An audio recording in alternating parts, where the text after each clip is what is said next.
Welcome to Think Big for Africa podcast.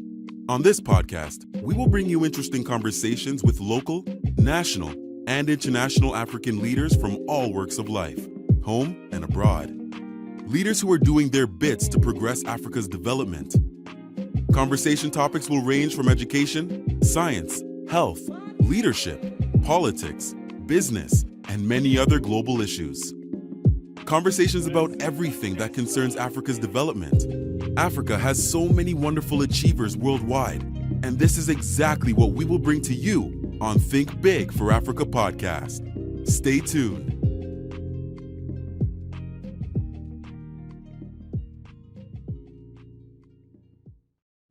Hello. Welcome to Think Big for Africa podcast. My name is Ekene Banye, your host. Today, I have a wonderful guest. This lady is one, sometimes I say I'm envious of, sometimes I say no. See, she wears several hats at the same time. This lady is a mother, a single mother, a student, a foster parent, an NHS manager, a social worker, a therapist, a local councilor, a deputy group leader, and a leader of the African community in my local town, Watford, UK. Her name is Ifeyinwa Favour Ezeifedi.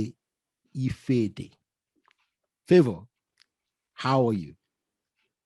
I'm fine, thank you. Well, Nice to be here. thank you for agreeing to come to my podcast. Now, Favour, see, when it comes to you, I have too many topics of discussion, and I don't think I can cover everything today. So before we start, I'm begging, I will ask you to come back someday very, very soon. So say yes. Yes. Say, very good, very good, very good. Good. Now, Favour, I know, just like myself, you started your career in Nigeria. In fact, you and myself, we worked on the same street in Victoria Island, even though I never knew you then. You work for Ekene. Yeah, you were a manager. Now you came to the UK. Today, I don't see a telecoms company on the CV I read out. So that means you have totally changed your career. Tell me, how do you do it? Okay, thank you, Ekene. I'm really pleased to be on this channel with you. It's such a fantastic and brilliant concept Thank you you. have about thinking Africa and supporting Africa. Yes, you're right to say I was working in Ekene Wireless, which eventually became V-Mobile and now Airtel. That's true. That's true. I missed all that change. Okay. So I was among the first set of people that were recruited to telecom in Nigeria then. Okay. So I joined Ekene Wireless in 2001 and worked up to 2005 when I became a head of division. Okay. Then it was V-Mobile. I became head of media division. And so I ran my own business until 2009. Okay. When I came over to the UK through the highly skilled work permit. Yes. But as I've said before in an interview I granted to Channels Television in 2016, my journey to the UK is a different sort of journey. And that's what led to the career change that I made that you're asking for. Okay. So I was doing very well in Nigeria. And then at the peak of my career, I got married. And then things began to happen, things that a lot of African women go through. And so I faced very difficult marital situation in my personal life. Okay. I experienced very severe domestic violence. And so I was looking for an escape route from that difficult situation. And as difficult as it was, I'm lucky to say that I had the support of my family, my immediate family from my father's side, mom's side. Okay. So the opportunity to come to the UK was an escape route for me. So I applied for the highly skilled work permit then, and I got it. And then I came first in 2009. Okay. Briefly then went to US to stay with my younger sister just to recover a bit from the trauma of the domestic violence I was pulling through. And then eventually came back to settle in the UK in 2010. Okay. And so because of that experience, I sort of evaluated my priorities. Even though I had an MBA and a number of qualifications, and was doing quite well in Nigeria, but when you go through some traumatic experience in life, it makes you to sort of reevaluate your priorities. Yes, I understand that fully. Yeah, and that's what happened. So when I evaluated my priorities, I began to ask myself what matters more to me and what matters more to other people.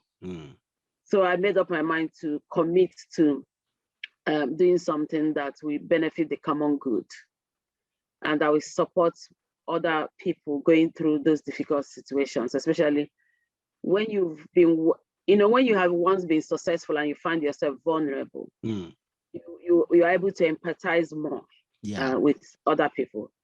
So my natural inkling then was to study social work.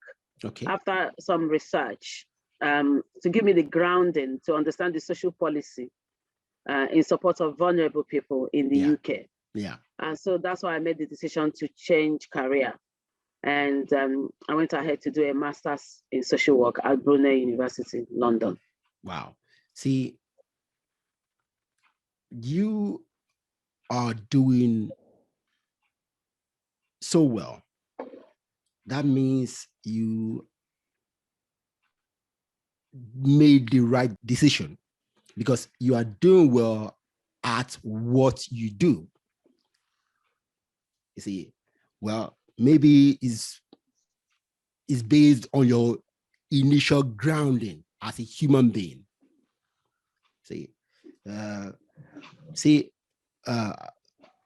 I want my audience to understand this. Some of us are in a career that is fantastic, and maybe you do not have a fantastic career, but you see, you can change things at any time if you decide to. Just like myself, although not, I didn't go through that domestic violence that she survived. I survived a brain injury. Okay. And that also changed everything for me. Okay. So the point is this: no matter what you are going through, first try to survive and then make a decision. many of us do not make decisions. We wait and wait and wait for someone to make that decision for us. Favour made a decision.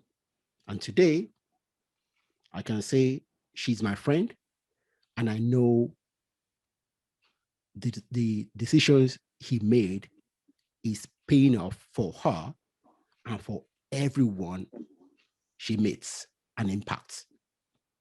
Now, Favour. So when it comes to social work and being a therapist like you are today, tell me, what are the challenges in that kind of work? So, like I said, I studied social work at master's level. Okay. And then I did other courses as I progressed. On my post-consolidation supervisor's course and now CBT therapy. So the key thing about social work is this is not a kind of profession you go into just for the sake of going to study it. It has to be something you're passionate about. Yes. For you to be a successful social worker or a therapist, it has to be something that you have a passion for. And you need to be certain in your mind that you are thinking beyond yourself. It's not just about you and making money. You succeed in this sort of profession when you add value to the life of other people, when you lift other people, when you advocate for the most vulnerable and lift people from the point of despair to having hope and to having to rebuild their lives again. When you support people at that low point to begin to rebuild their life again and have hope to start all over again, that's when you make success of this profession. And because of what I went through, I know how difficult it is. So I made up my mind to understand the social implication and the legal ramification I need to know to be able to support others. Yeah. So as a social worker, especially as a Black woman, I do understand the nuances of the challenges of our people and the wider community as well. And I come from that perspective that it's important to use the resources and the knowledge I acquired to change the life of people. And so that's why, because I'm passionate about it, and then I acquired the knowledge and I applied the knowledge on day-to-day basis in the work with my clients and the community as a whole. So that's why I began to make impact. And that success now attracts more success day by day. So that's how the social work and therapy profession actually work in practice. Okay. Perfect. Let's take a little bit of a detour. You are also, within the last 1 year, you have become a foster parent. Why did you decide to foster kids? Thank you. So let me also take a step a little back. In the UK, not many Black people are in the field of psychological therapies. So being a CBT therapist is something I'm really proud of. Because sorry, what does CBT mean? Let my cognitive behavior therapy. Okay. It means cognitive behavior therapy. Great. So it's a therapy that supports people with different sorts of difficulties. Yeah.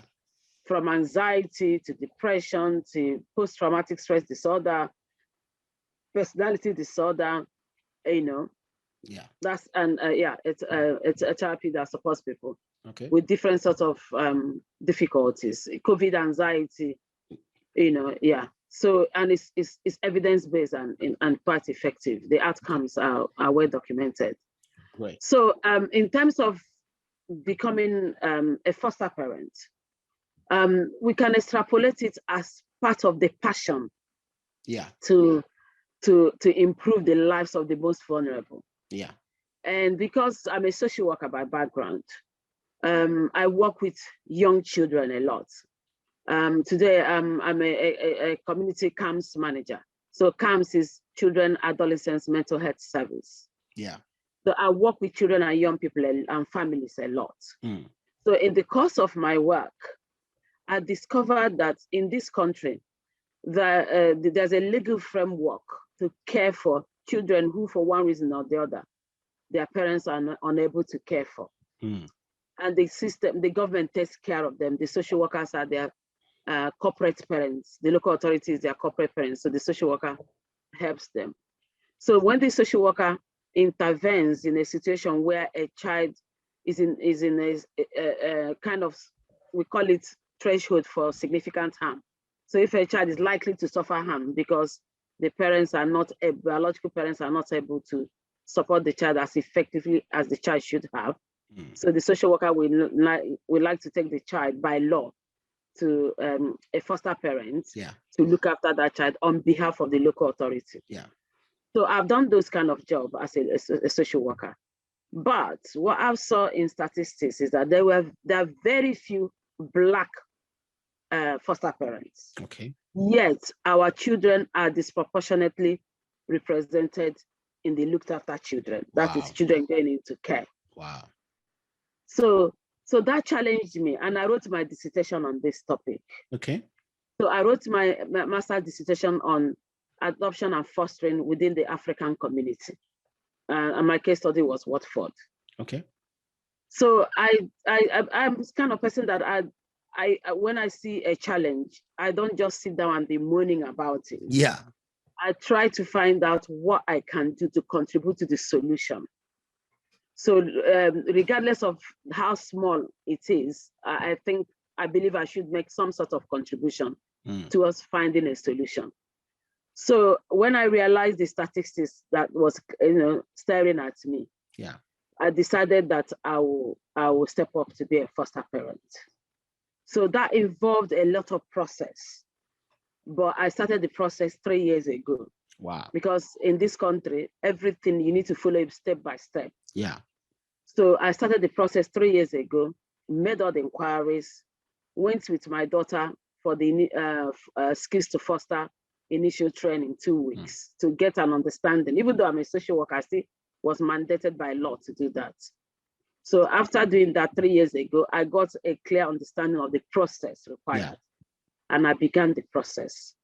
And eventually, last year, I was approved, April last year, as a foster parent after going through all the assessments and everything.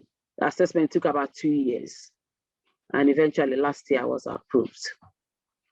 Congrats. Thank you. Congrats. Wow. Now, let's take another detour. This is my question is something I know we have talked about so many times in the last 1 year. It's about the COVID-19 pandemic and the amount of disinformation that is spreading everywhere. And it scares me when I see many Africans on social media posting so many different videos that for me, I could easily see they were not true. Fortunately, Facebook, Twitter has put those videos away.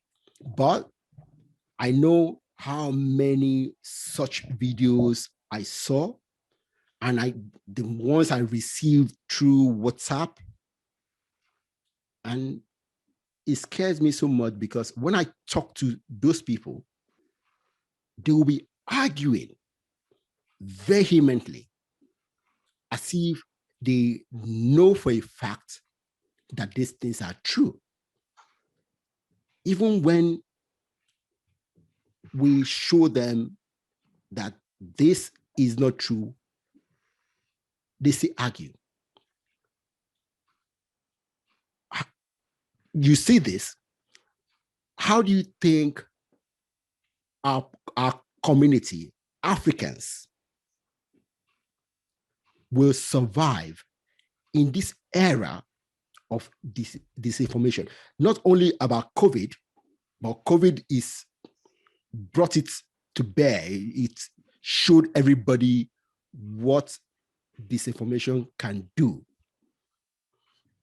in a continent where we are trying to develop. And we have so many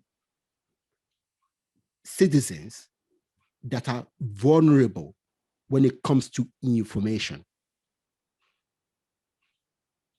How do you see this?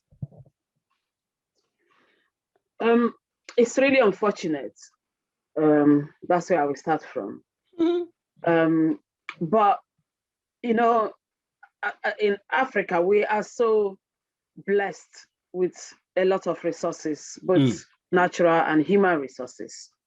Yet, we haven't been able to develop our social policies to the level that we should have by now.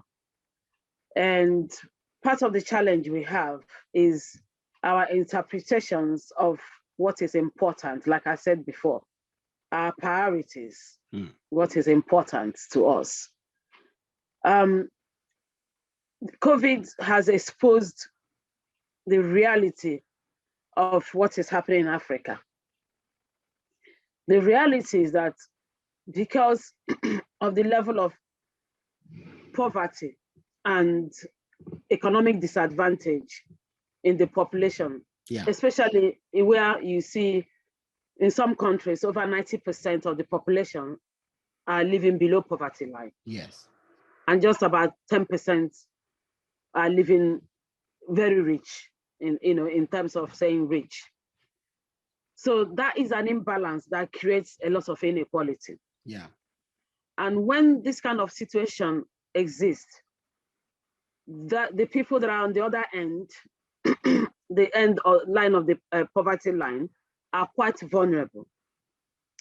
And so because they're vulnerable, it is very likely that the other end can misuse information for them, and they accept it hook, line, and sinker, because what is the alternative for them? So that is the difficult situation we find in Africa. But until we, like you are doing now, and that's why I said you are doing a very fantastic job, especially those of us that are over here, that have seen where social policy work, where there is kind of equitable distribution of wealth to some extent, that many people are not living below poverty level the way we are seeing in Africa. We need to take this learning back home so that our people can be empowered. And when people are empowered, they'll be able to ask questions, ask the right questions, interrogate information, because they're empowered. They're not gullible, to the people that are dependent on. So when this information come out, a lot of the people that are dishing out some of this misinformation are dishing it to people who are dependent on them. Yeah. And some of these who are dependent on them do not have the agency to interrogate and ask questions, ask the important questions, to be critical about some of this information that are being dished out. That is the crux of the matter. So, but what I will say today is, I am a manager in NHS. So for your viewers listening to me, I want you to please believe what I'm saying. I'm a manager in NHS. NHS is one of the best health service in the world.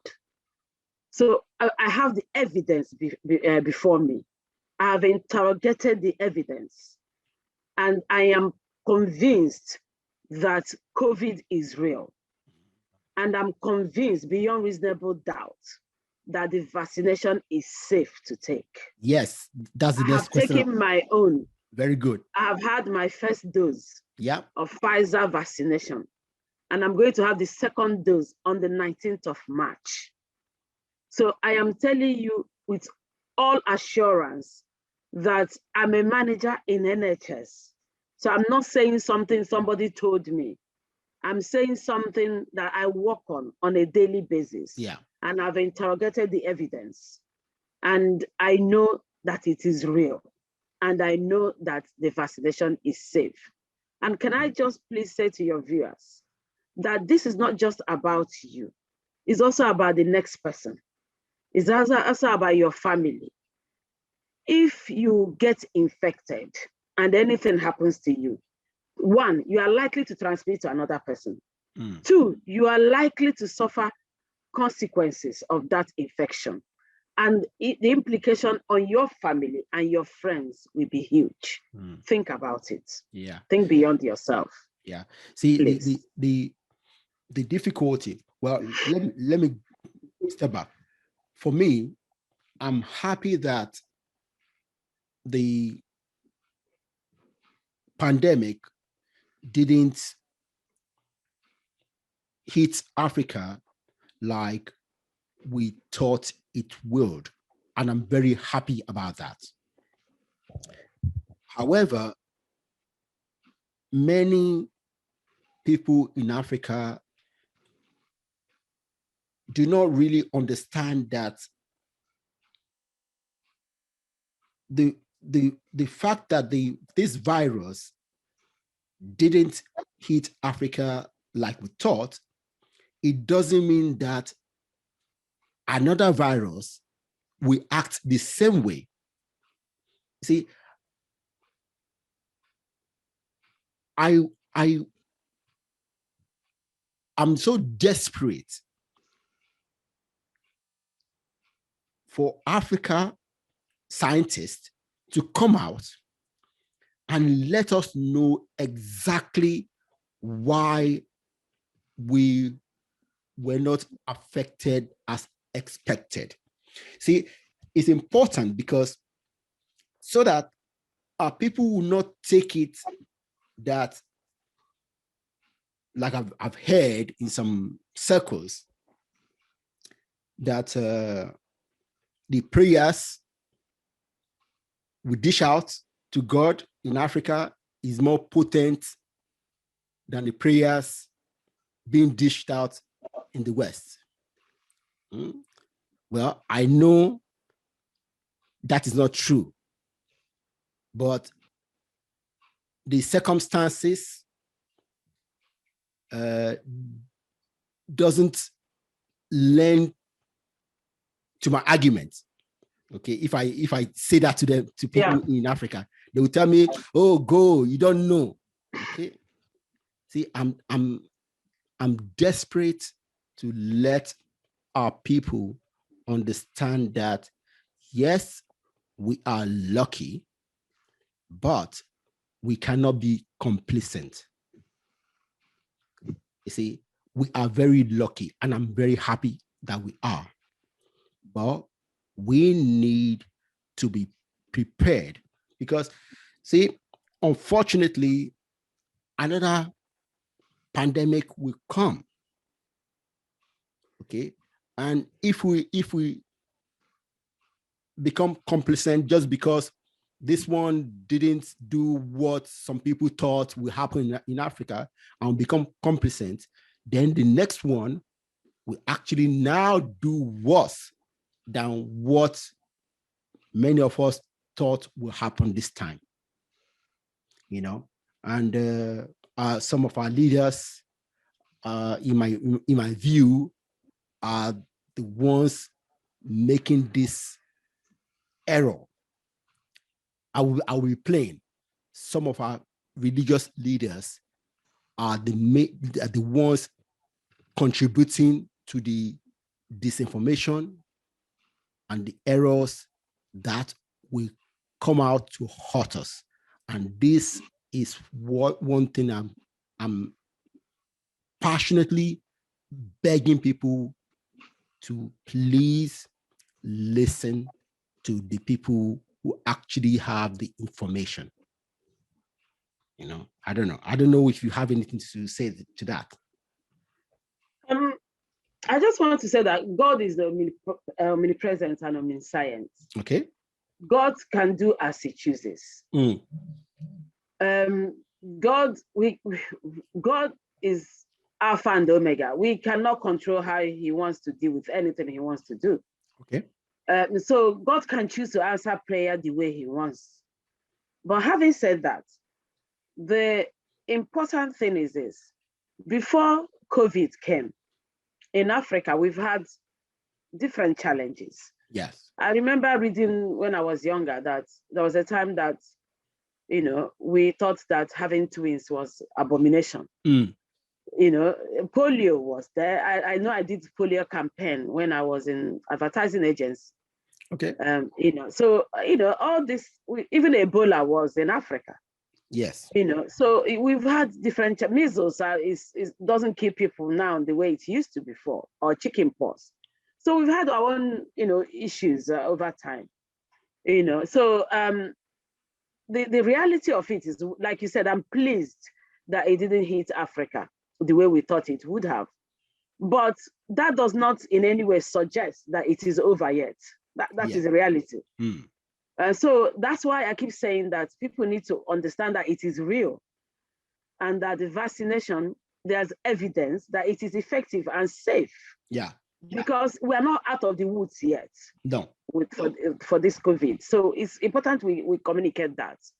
But again, you know, when things are new and look mysterious, people who don't understand the evidence give room for a lot of things.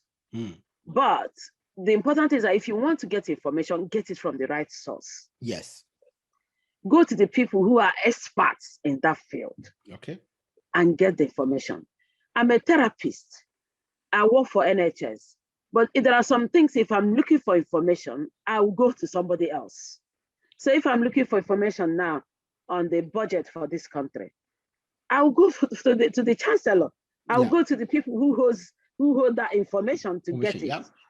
And if they're looking for information in my field, they will come to me. Yes. Because I'm the expert in my field. So if you need information, go to the right source to get that information. Thank you very much. See, you have so many things you do. So we'll jump from one topic to another. Yes, this is something I didn't mention at the beginning. But I know that for years, you were a school governor. Okay? So, in the role, you were in that role, and I want you to talk about the kind of your role as a governor, okay? And how do you think we can use that for schools in Africa to have governors, and what do you think they can contribute to making the schools better?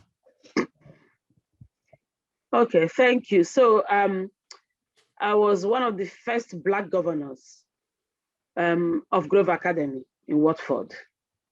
And then after, I became a trustee governor of Aspire Trust, which were 6 schools in the trust, okay. 6 academies across Hemel Hempstead, Watford, and Abbas Langley. Well, sorry, Favour.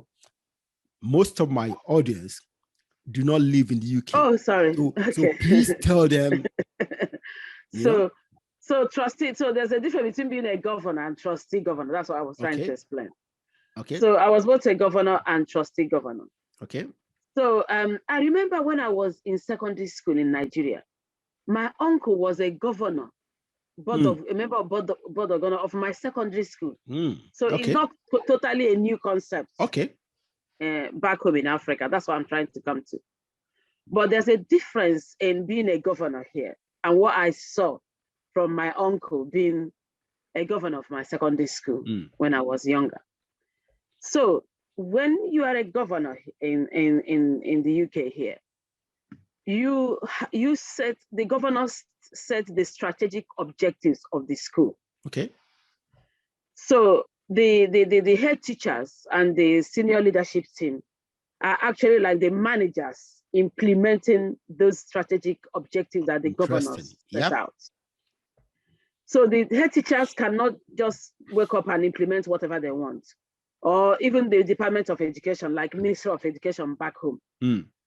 The direction is set out by the governors, as long as it's in line with the regulation, the Ofsted regulation. Okay.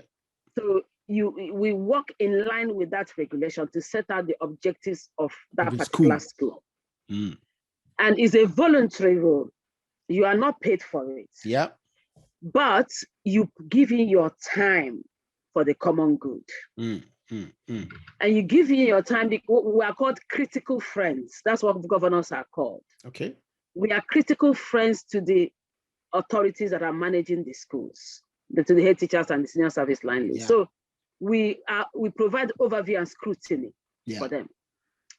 So say, for example, if in a particular year, you see the results, you interrogate the results, you look at the attainment rate, you will question why the particular children from particular cohorts are not reaching their attainment targets, for example, and what resources is required to ensure that those children reach those attainment targets.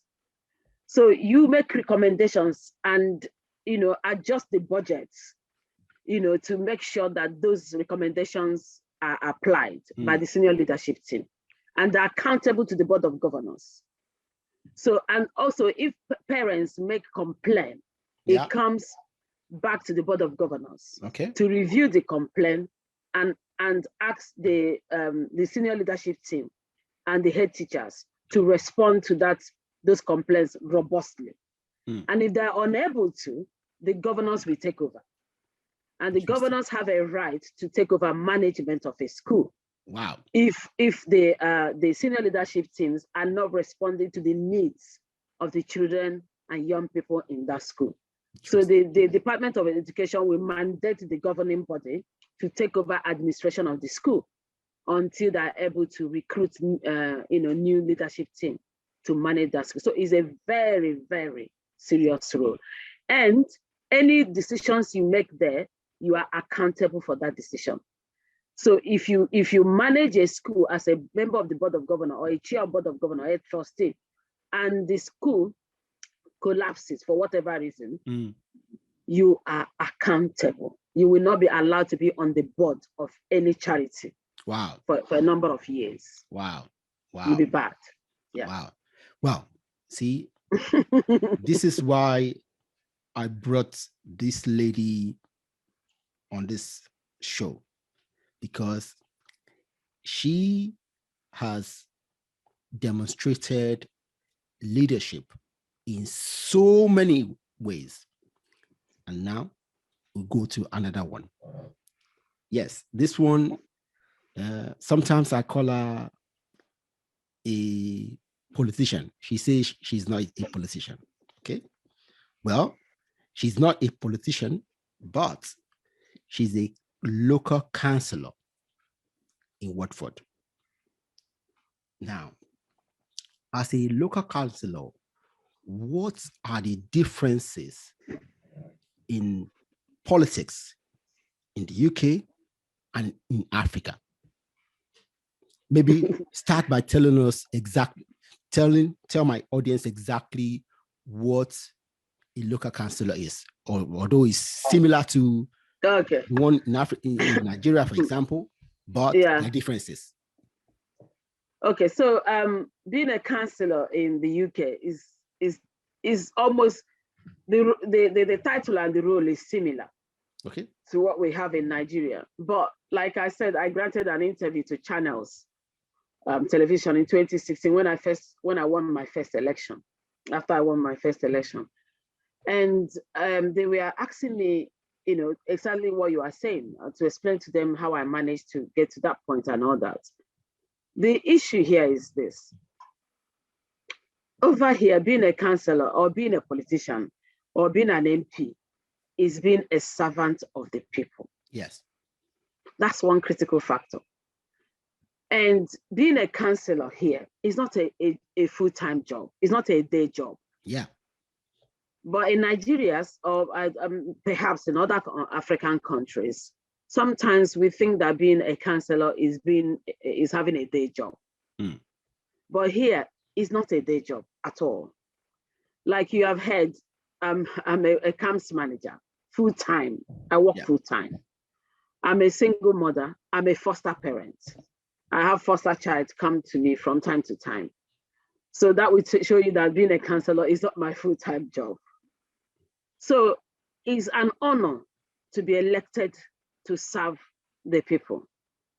And that position is a position that you take very seriously. It is a position that you are accountable to your constituents. And you are not above the law by any shape or size.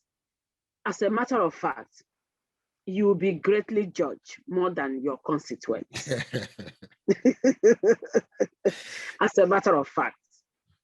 So for example, there was a day somebody visited me from Nigeria and I was driving and somebody drove kind of rough in front of me. And this my guest that came from Nigeria said to me, "Why don't you blow horn for him? Let him get out of the way." So I said to him, "Listen, even if I'm not a councillor, I wouldn't even do that. But more so that I'm a councillor, I cannot. Because if I do something wrong, if somebody else is given a caution by police, I will not be given a caution. I'll be prosecuted. So that's the difference. So if someone else did that thing that is wrong, maybe if I drove rough and the police stopped me, and they check my data immediately and they say it's Councilor Favour. If it was another person, they'll give the person caution and warn the person. But if it is me, they will prosecute me. Yeah. And I'll be in the paper the next day. Yeah. So the reason is because I am a leader and I have to lead by example. Yep. So being a councillor is serving the people, reaching out to the most vulnerable again. My constituents have a right to call me to report any concern, and I have a duty. That I'm not saying, see the words I'm saying, they have a right and I have a duty. Yeah. So they have a right to report any concern they have to me, to come to me for any need at all they have. Even if the needs I cannot solve, they have a right to come to me with it. And I have a duty to respond to it. So even if I cannot solve it, I have a duty to advise them to find out how they can get the solution. So it's a huge role.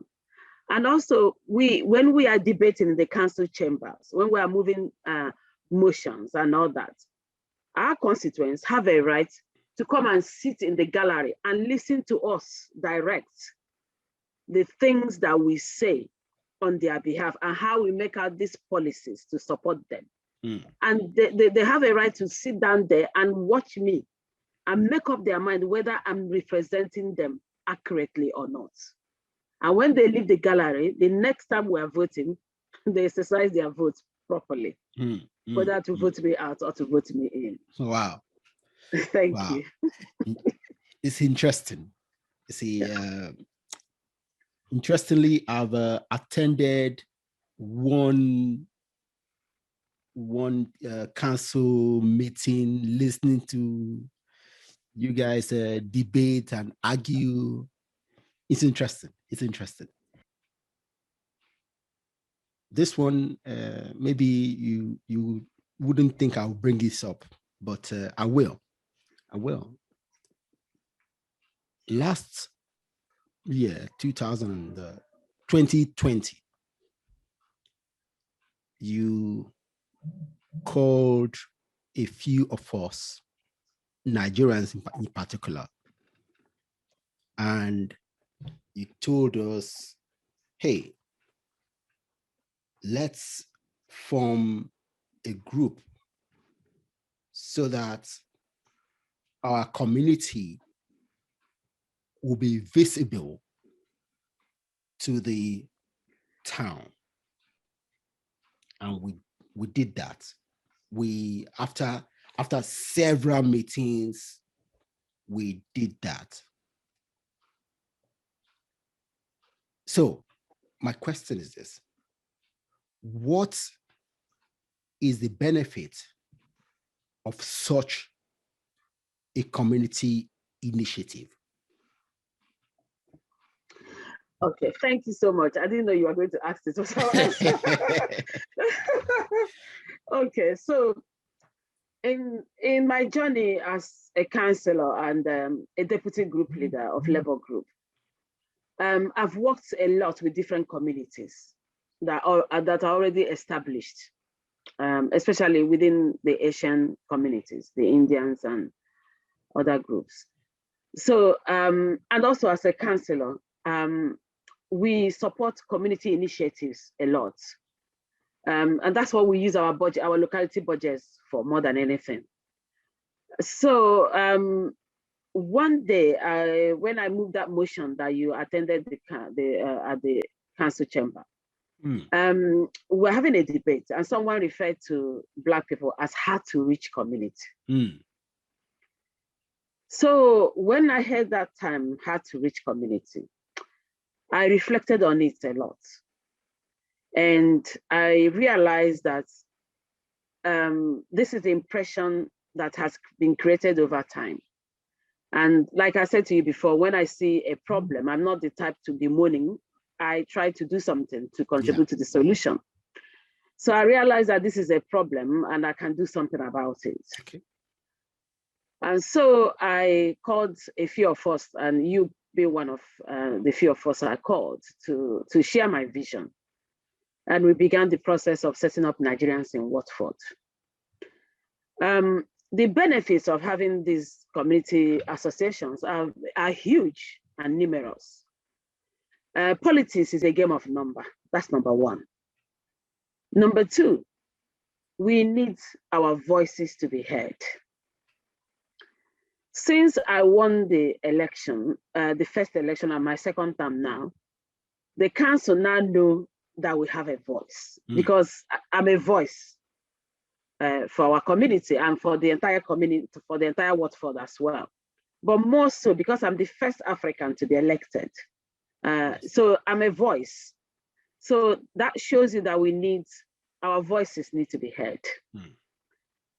Secondly, because we live in a country that is well structured, if we don't organize ourselves, that our voice that we have will not have weight. Yeah. So for our voice to have weight, we need to be organized.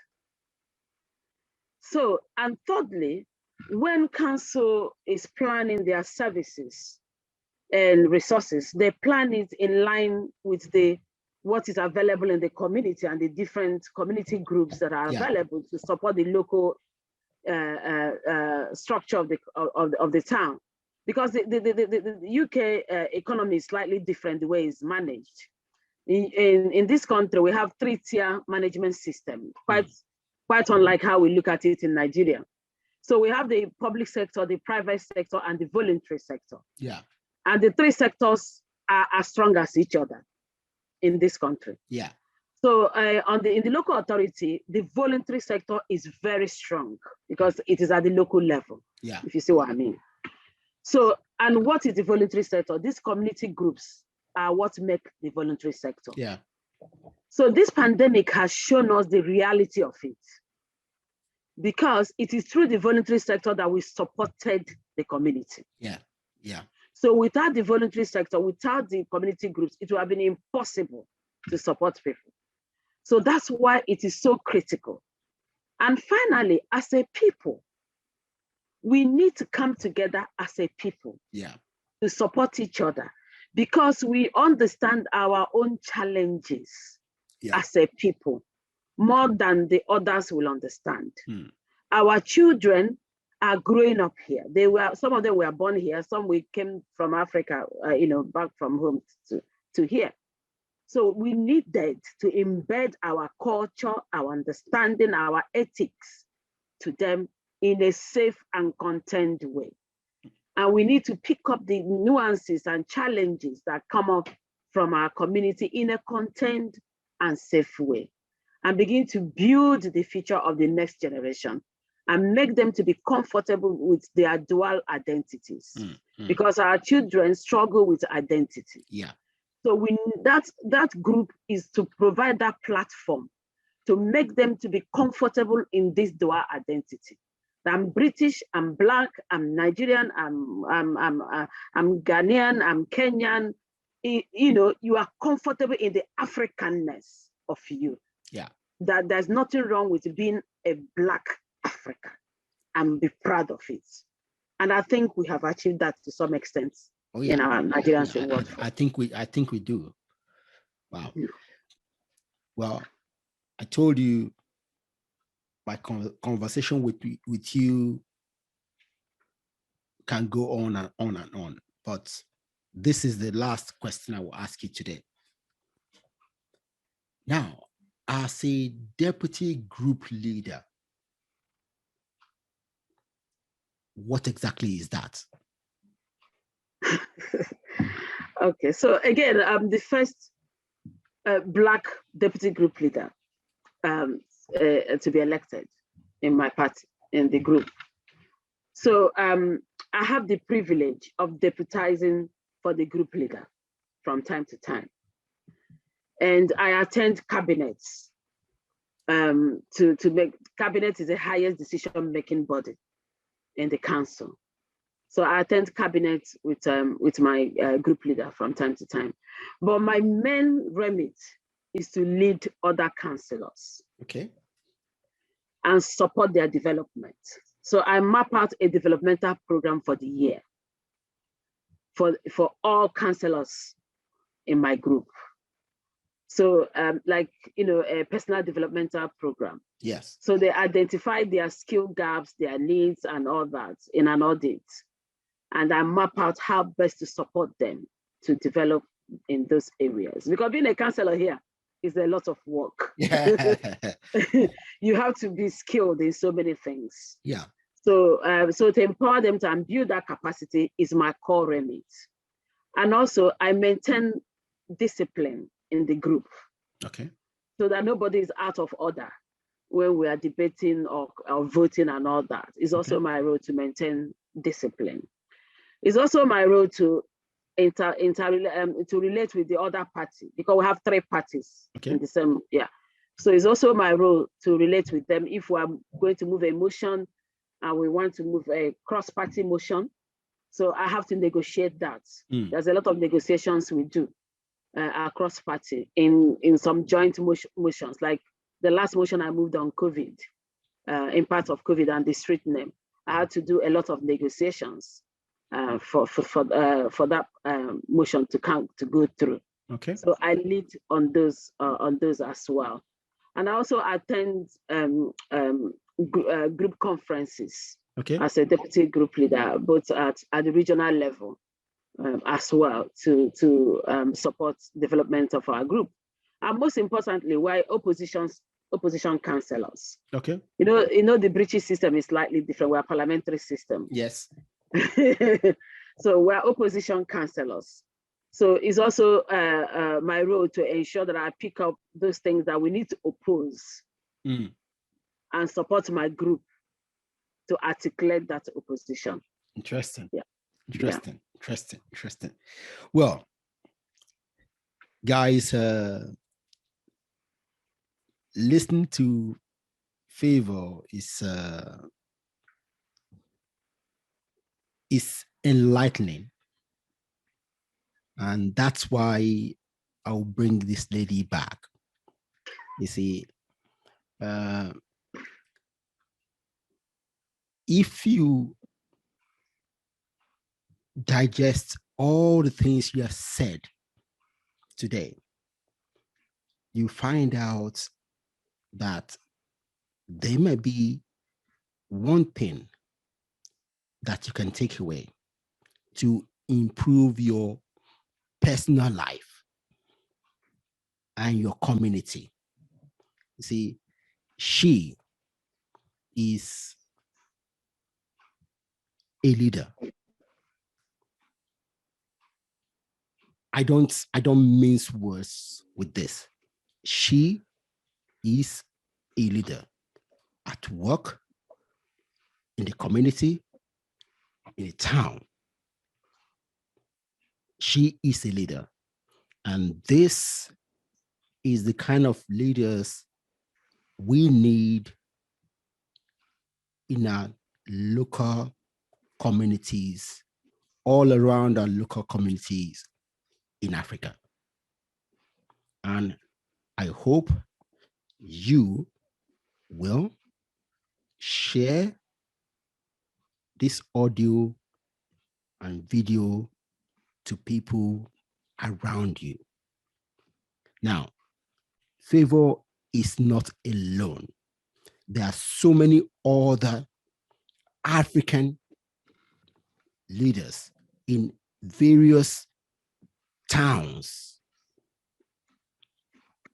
in the UK doing similar things that she's doing.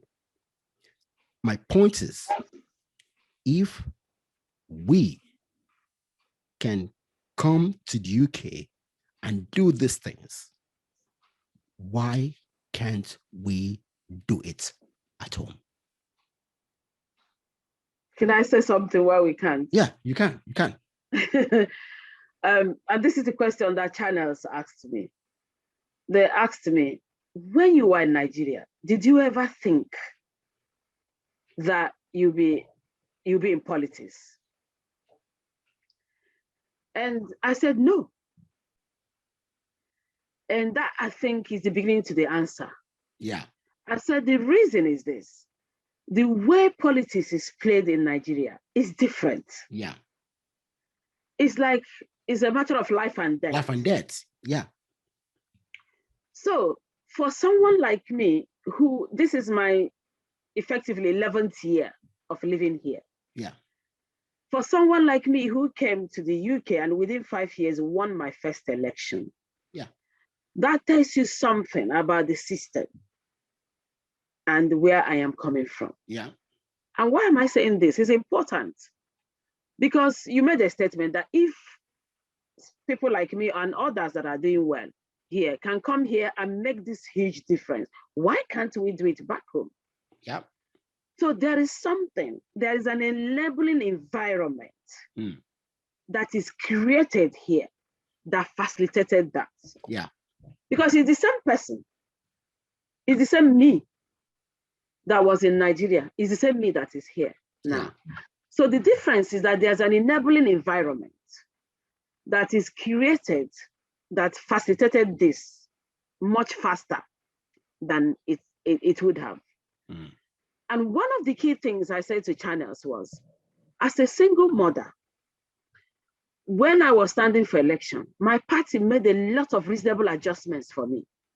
For example, they don't need to put meetings in the dead of the night. Nobody does that anyway, but they don't need to. Yeah. And because they know I'm a single mother, I sometimes come with my daughter to the party office when I'm sorting out leaflets and stuff like that. Yeah. And she helps to clean the office sometimes. And I have to drop her, come back, and they wait for me. They organize, they have meetings at the time that will suit me when I drop her and come back. My campaign managers work around my schedule. And I never contributed a dime in my entire election period to become a councillor. Yeah. So these are the realities of the situation. Africa is my passion. I'm very passionate about Africa. Yeah. But we need leadership. We need to create the systems and structure. We have the resources. We have the talents. Yeah. What we need is to create the systems and structure. I'm a manager in NHS today. It wasn't by accident.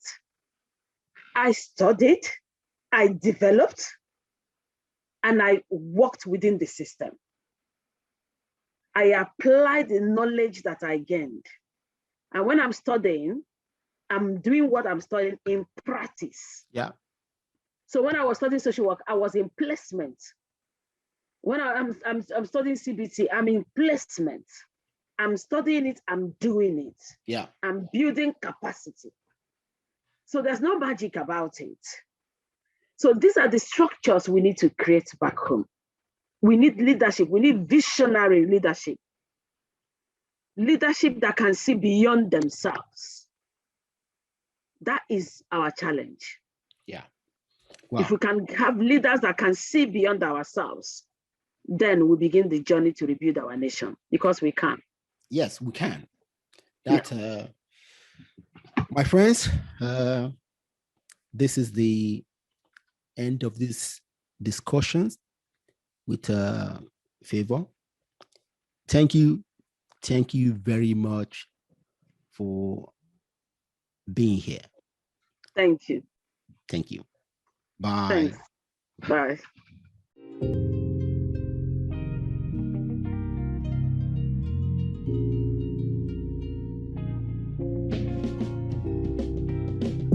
Listen or watch more episodes of Think Big for Africa podcast with new guests every week. Subscribe to ensure that you are notified whenever new episodes are available.